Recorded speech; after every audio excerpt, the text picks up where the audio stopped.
In this video, we're going to look at a new approach to teaching PE with regard to the focus of the lesson. So we're going to take a deep dive into the concept-driven curriculum.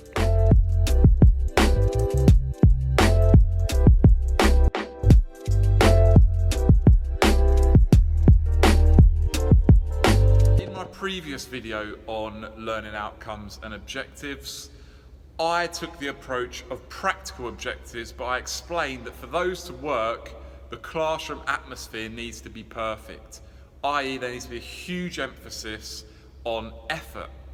Now, I still take practical objectives every day of the week over a Bloom's taxonomy approach where, for instance, you're asking students to describe, explain, analyse a badminton drop shot.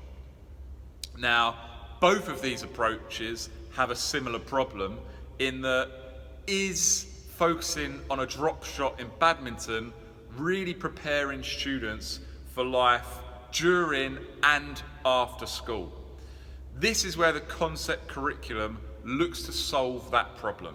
Now, a full curriculum for this approach has been developed by Lee Sullivan, Lauren Williams and Craig Bartlett, for which you can find out lots more information on from PE Scholar, for which there is a link below. So a concept curriculum ensures students are learning about subject matter or topics that can have a real impact on their life inside and outside of school. So for instance, one lesson might be on the value of PE and exercise, whilst another lesson could be on persistence. And then that can be applied within the lesson and to life outside of the lesson. You can do all of this whilst using the same sports, the same exercises that you'd plan for a traditional curriculum. The first thing I really like about this approach is how the topics have been selected for each year. You can see that the curriculum really tries to target life skills that students are going to need during that stage in their school lives. Now, obviously these life skills are going to be relevant far beyond school years, but as you can see on the screen now, there's been some real thought that's gone into what students should really be focusing on during that year. There are studies and data to back up and justify these topic choices, but if you're a teacher that's been teaching a school for any considerable amount of time, then you'll know that these life skills are crucial to these students at these particular times. So straight away, when looking into this approach, my interest is triggered and I want to know more. So I'm going to skip over some of the intricacies to the curriculum and how it's set up, because what we all want to know is how is this going to look in a lesson. So I'm going to look at the Year 7 curriculum. I don't want to go into a topic where it's maybe more obvious in how you'd incorporate it into a lesson. So we're going to take a look at the self-worth topic, and within this we're going to look at confidence.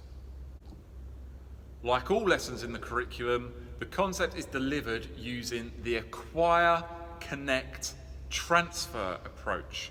This is based on the work of Julie Stern, who looked at the learning transfer mental model, and if you want to learn more about that, then check out this book called Learning That Transfers. Before we get into what the acquire, connect, transfer will look like in a lesson, just a quick word on the objectives provided are designed around a holistic assessment model, with many schools now assessing across the three main learning domains. So these are cognitive or head or thinking me, affective, heart or social me, and physical, hands or physical me. So these are all different ways of getting across those three learning domains.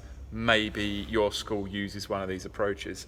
Of course, you can adapt those objectives to suit your school ethos or your school's approach to assessment, and we'll come back to how I would do that and how this can be done later, because as is often the case with PE, this is one of the challenges we'll face in making this approach work. So we start with the acquire phase. The acquire phase ensures that all students have the baseline knowledge to fully access the lesson. We shouldn't assume that all our students know what confidence is, what that word means, and the terms surrounding it. It's important that they have a full grasp of the concept. We can start the acquire phase in the changing room with a display of the definition and any other clarification of linked keywords. Could even include questions for students to think about whilst they get changed, and that can form part of the lesson introduction in the sports hall or field, wherever you're going to be. Once the lesson's introduced, I would split the class for this particular concept into 3 groups to all perform a student-led warm-up. One group, I'd ask for a volunteer to lead the warm-up. One group, I'd ask them to select within the group somebody to lead the warm-up. And then the final group, I would pick the leader, so the teacher picks which student's going to lead the warm-up. Rather than come straight back and discuss this and why I've done this, I'd go straight into the first drill. It's important, of course, that just because our focus is now on a concept, that we don't lose the levels of activity that we're used to with the traditional curriculum. Given that my concept is confidence, I want my students to be confident enough that they can make mistakes but still believe in themselves and realise that this is just part of the process to improving and being successful. I'd make my first drill in that case a difficult one. So with only very basic guidance, I'd ask students to perform a legal serve into a target area. And then, of course, this target can be made smaller for any students that are showing early signs of higher ability. Year 7s tend to find this skill difficult anyway, so already it's going to be a challenge to them. The common mistake being that Year 7s tend to throw the shuttle in the air and then try and connect with it to perform a serve. So a bit like this.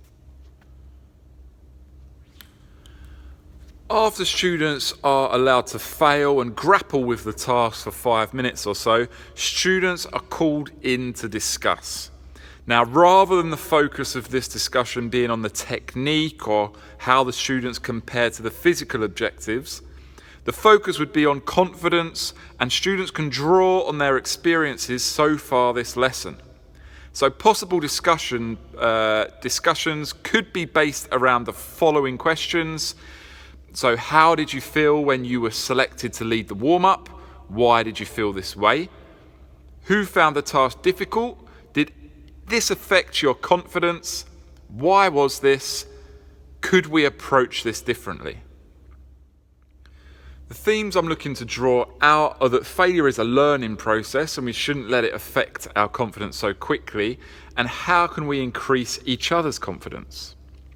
Now, as we usually would as PE teachers, I'd finish by giving a piece of key feedback, technical feedback, and send students back to try the drill again and provide each other with feedback. And then, as with a normal lesson, we could then progress onto from forehand serves to backhand serves, or add variation in our serves, so serving into different spaces within the court. Just like I would usually, I'd then progress the lesson into game situations where I'd put an emphasis on the serve. Now, after our talk on confidence, I want to see students trying to put what they've learned into practice and into the game. Will they have the confidence to do this?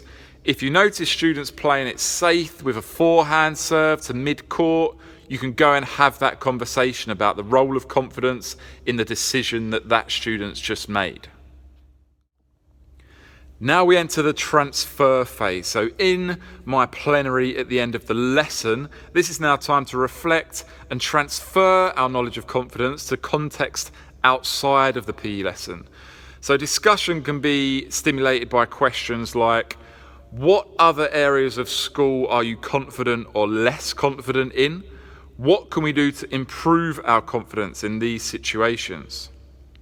To ensure high levels of participation and engagement here, I'd get my class into a routine of discussion in small groups, And then I'd provide maybe the questions to stimulate that discussion. Then I can get feedback from a member of the group confident enough to share what their group has been discussing. So with the concept curriculum, my initial worry was that participation levels would fall. But this doesn't have to be the case. The content of the lesson can pretty much stay the same. It's just the focus that changes to something potentially a lot more impactful for our students. Now, the real challenge of this curriculum is assessment and showing progress. This isn't anything new to PE. It's certainly something I've focused on in my career, and I've had many a battle with senior leadership trying to justify the progress happening within PE. Physical objectives are fine for accurate assessments, but when it comes to showing progress over a prolonged period of time, it gets a little bit more tricky.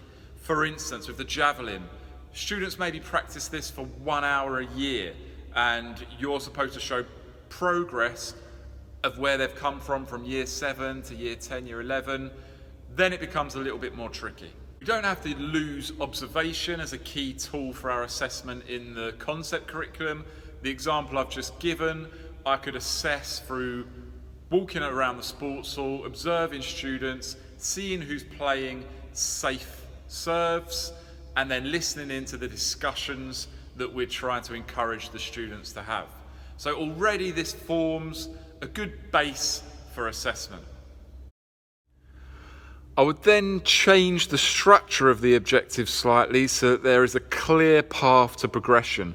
I try and keep the language used in the objectives consistent across concepts and aim for my students to eventually show higher levels of consistency in demonstrating these concepts, as well as helping their peers to grow and develop in these areas as well. Involving the students in this assessment process is also good practice in showing progress. What's on the screen now is an example of a criteria for assessment linked in with the department ethos from one of the authors of the concept curriculum, Lee Sullivan, and his colleague, Oliver Bishop. And then this is a self-assessment tool, and I could see myself making something similar relating to my adaptation of the objectives as well.